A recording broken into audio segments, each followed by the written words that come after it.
Mix DJ Ram Kumar Kalapati Madhubani. Mix DJ करबै खूबे मस्ती जाई के अपन बसती अइले शंकरात करबै खूबे मस्ती जाई के अपन बसती अइले शंकरात दही चूड़ा के ले बैसुआ दलाई मुड़ी जिंदाबाद दही चूड़ा के ले बैसुआ दलाई मुड़ी जिंदाबाद 14 जनवरी के माल से मिलबै नहीं होतै नाराज दिलबा तिलक के ले बैसुआ दही चूड़ा जिंदाबाद दही चूड़ा के ले बैसुआ दलाई मुड़ी जिंदाबाद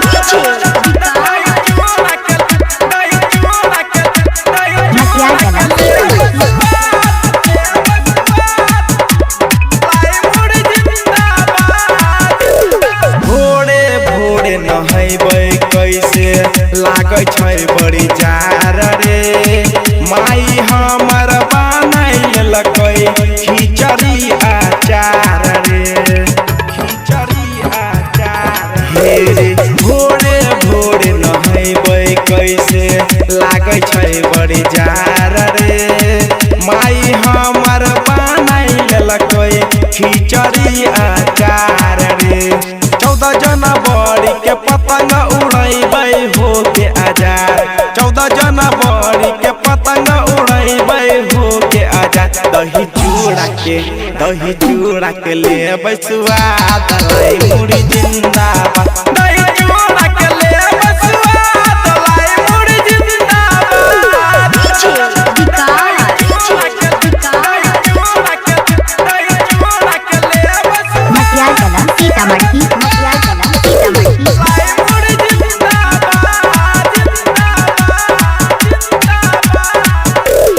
बाबू माई के पैर छूके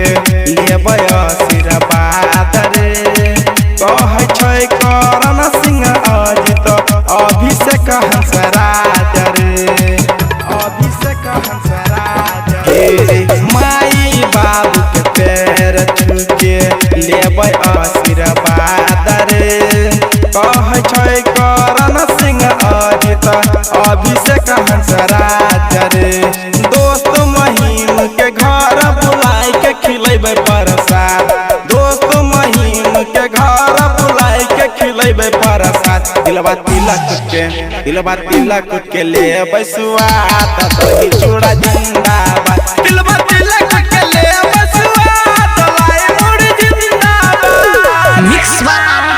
डीजे राम कुमार कलापति मधुबनी।